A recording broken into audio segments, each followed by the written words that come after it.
তো a letter to god এই চেপ্টাৰটোত জি.এল. ফেণ্টেছে মূলতঃ এজন খেতিয়কৰ কথা কৈছে যে ভগৱানলৈ চিঠি এখন লিখে। তো আমি আৰম্ভ কৰোঁ। মই প্ৰথম পঢ়ি দিছোঁ অলপ অলপকৈ।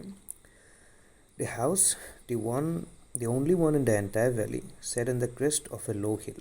From this height, one could see the river and the field of ripe corn dotted with the flowers that always promised a good harvest.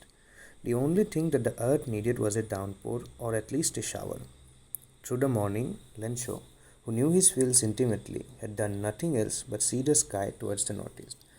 ইয়াত প্ৰথম পেৰেগ্ৰাফটোত প্ৰথম লাইনটোত এজন লেনশ্ব' বুলি খেতিয়কৰ তেখেতক ঘৰৰ বৰ্ণনাটো দিয়া হৈছে, যিটো এটা ক্ৰেষ্ট অফ এ ল' হিল, মানে পাহাৰৰ টিলা তাৰ ওপৰত আছিল, আৰু তাৰ ঘৰৰ পৰা তেওঁৰ খেতি পথাৰখন আৰু নদীটো দেখিবলৈ পোৱা গৈছিল।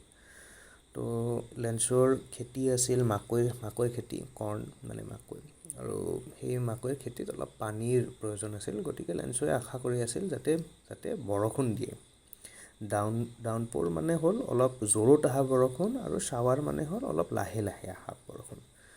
তো সেইদিনা লেনশ্ব'য়ে পোৱা সেই গোটেই দিনটো নৰ্থ ইষ্ট মানে উত্তৰ পূবৰ ফালে চাই ৰখি আছে যে বোলে কেতিয়া বৰষুণ আহে। Now we're really going to get some water, woman. The woman who was preparing supper replied, Yes, God willing. The older boys were walking in the field, while the smaller ones were playing near the house until the woman called them all, Come for dinner.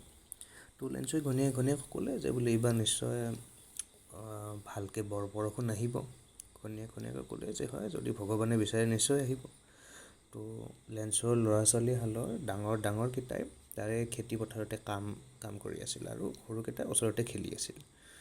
তো ইয়াত এটা confusion এটা আছে যে ইয়াত preparing ছাপাৰ বুলি লিখিছে, কিন্তু ইয়াত লিখিছে যে কাম ফৰ ডিনাৰ। ইয়াৰ কাৰণটো হ'ল যে সেই সময়ত ইংৰাজী ব্যৱহাৰটো এনেকুৱা আছিল যে ডিনাৰ বা ছাপাৰে মূলতঃ দিনৰ আহাৰটোকে বুজাইছিল।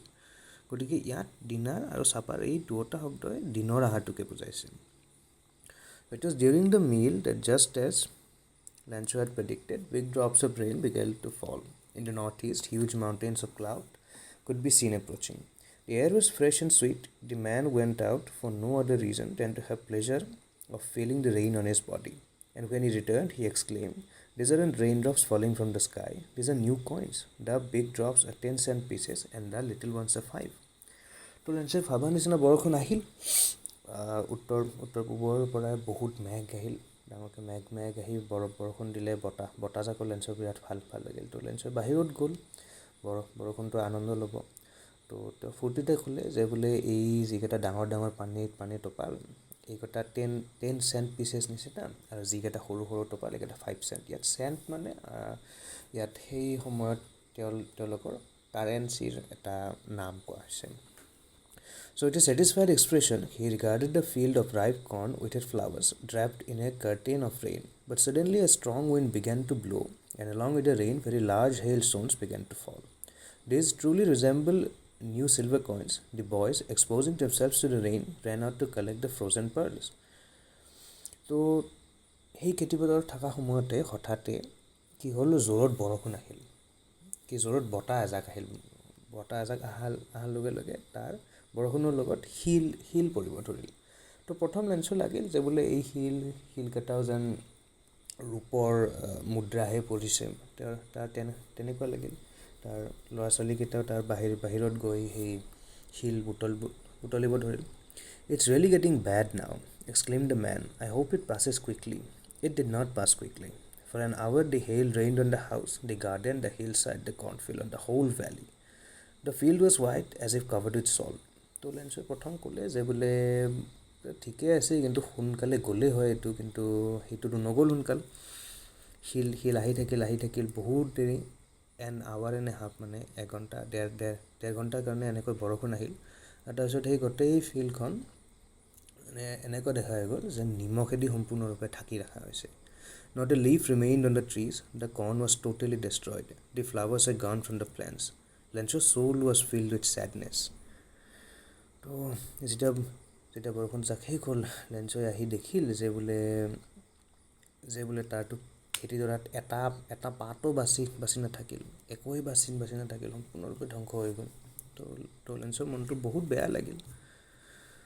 When the storm had passed, he stood in the middle of the field and said to his sons, "A plague of locusts would have left more than this. The hail has left nothing. They said, we will have no corn." তো লেঞ্চৰ দুখতে আহি এনেকৈ ক'লে যে বোলে এই বৰষুণ জাকৰ কাৰণে এই প্লেগ অফ লোকাষ্ট মানে এবিধ এনেকুৱা পোক যিয়ে আহি তোমাৰ খেতিবিলাক খাই একদম নষ্ট কৰি পেলায়। তো ক'লে যে তেনেকুৱা পোক আহিলেও চাগে কিবা অলপ বাকী থাকিল হয়, কিন্তু এতিয়া আমাৰ একোৱেই বাকী নাই, এইবাৰ আমাৰ খেতিৰ কাৰণে একোৱেই নাথাকিব। The night was a sorrowful one, all our work for nothing. There's no one who can help us. We will all go hungry, they said. তো তেওঁ ক'লে যে বোলে ইমান এই গোটেই বছৰটো কষ্ট কৰিলোঁ, কিন্তু এতিয়া আমাৰ লগততো একোৱেই নাথাকিল, আমাক কোনেও সহায় কৰিব নোৱাৰে, এইবাৰ এই গোটেই বছৰ আমি ভোকতে কটাব লাগিব। But in the hearts of all who lived in that solitary house in the middle of the valley, there was a single hope, help from God.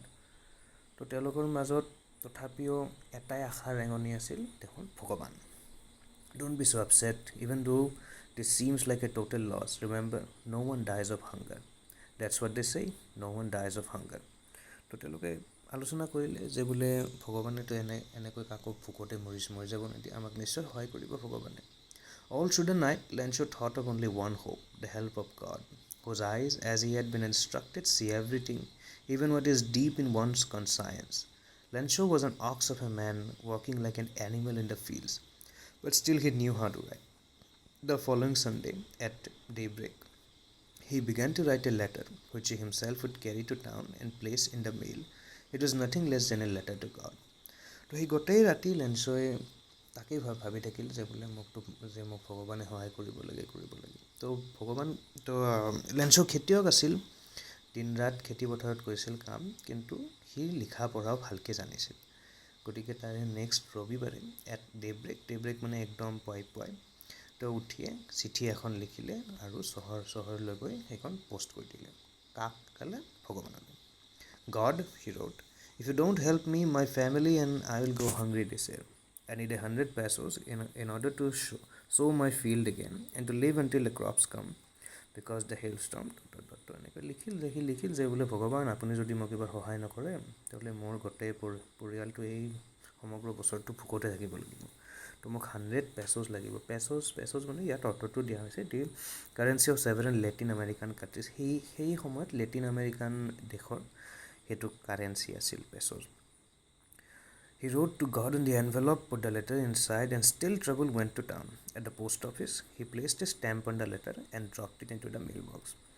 তো লেফাফাটোৰ বাহিৰত যিটো এড্ৰেছ লিখিব লাগে, তাত তেওঁ লিখিল যে টু গড, ভগৱানলৈ বুলি লিখিম। তো তেওঁ তেনেকৈ চহৰলৈ গৈ তাত সেই চিঠিখনত ষ্টাম্প এটা মাৰিল আৰু সেইটো মেইল বক্সত দি দিলে। So one of the employees, who was a postman and also helped at the post office, went to his boss laughing heartily and showed him the letter to God. তো সেই post অফিচৰ যোন postmen আছিল, তেওঁলোকে চিঠিখন চাই তেওঁলোকে প্ৰথম অলপ হাঁহি উঠিল যে বোলে কি বোলে মানুহে এনেকৈ ভগৱানলৈ চিঠি লিখে। তো ভিতৰলৈ আনিল এনেকৈ চিঠিখন। বোলে never in his career as a postman had he known that address.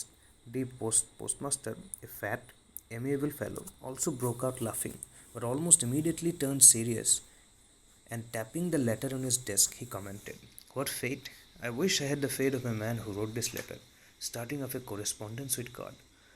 তো পোষ্টমাষ্টাৰজনে প্ৰথমটোতো দেখি হাঁহিল, কিন্তু তেওঁ তাৰপিছত অলপ ভাবি তেওঁ অলপ মানে চিৰিয়াছ হৈ গ'ল। তেওঁ ক'লে যে বোলে বাহ, ভগৱানৰ ওপৰত এনেকুৱা বিশ্বাস মই কেতিয়াও দেখা নাই যে বোলে ভগৱানৰ লগত চিধা একদম তেওঁ কথা পাতিব ইচ্ছা কৰিছে। So in order not to shake off the writer's faith in God, the postmaster came up with an idea, answered the letter. But when he opened it, it was evident that to answer, he needed something more than goodwill, ink and paper. But he stuck to his resolution. He asked for money from his employees. He himself gave a part of his salary, and several friends of his were obliged to give something for an act of charity. তো তেওঁ চিঠিখন খুলিল, পঢ়ি চালে, বোলে তেওঁ কি বিচাৰিছে, আৰু তেওঁ ভাবিল যে বোলে মই এইজন মানুহক সহায় কৰিম।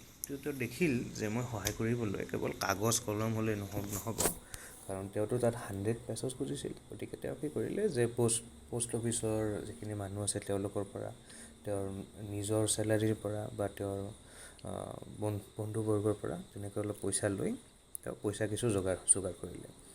It was impossible for him to gather the 100 pesos, so he was able to send the farmer only a little more than half. He put the money in an envelope addressed to Lancho, and with it a letter containing only one word as a signature, God. তো দেখিল যে তেওঁ পইচা যোগাৰ কৰিলে যদিও 100 পেছ তেওঁ যোগাৰ কৰিব নোৱাৰিল, তো আধাতকৈ অলপ বেছিহে পাৰিল. তো সেই যিখিনি পইচা পালে তেওঁ সেইখিনিতে খাম এটাত ভৰালে আৰু লেঞ্চৰ এড্ৰেছত সেইখন লিখি দিলে আৰু তলত ছিগনেচাৰটো দিলে, চাইনটো দিলে গড বুলি, ভগৱান বুলি. The following Sunday, Lencho came a bit earlier than usual to ask if there was a letter for him. It was the postman himself who handed the letter to him, while the postmaster, experiencing the contentment of a man who has performed a good deed, looked on from his office.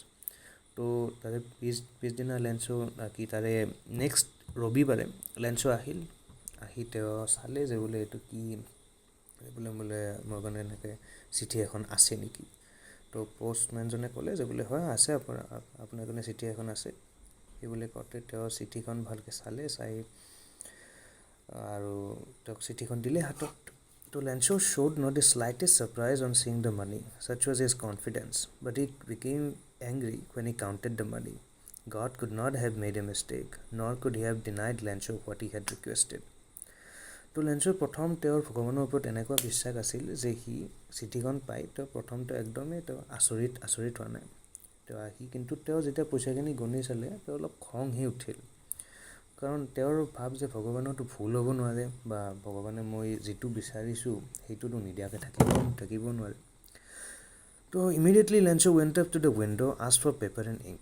On the public writing table, he started to write, with much wrinkling of his brow, caused by the effort which he had to make to express his ideas.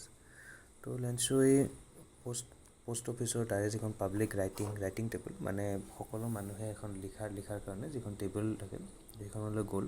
তো কাগজ কলম লৈ তেওঁ চিঠি এখন লিখিল. তো বহুত চিন্তা কৰি লিখিব লগা হ'ল তেওঁক ভগৱানক কথাখিনি ক'ব, কেনেকৈ ক'ব, কি নক'ব. গতিকে তেওঁ ৰিংকলিং অফ হিজ ব্ৰ, মানে তেওঁ চেলাউৰি কচ খাই আহিছিল. When he finished, he went to the window to buy a stamp which he licked, then affixed to the envelope with a blow of his fist.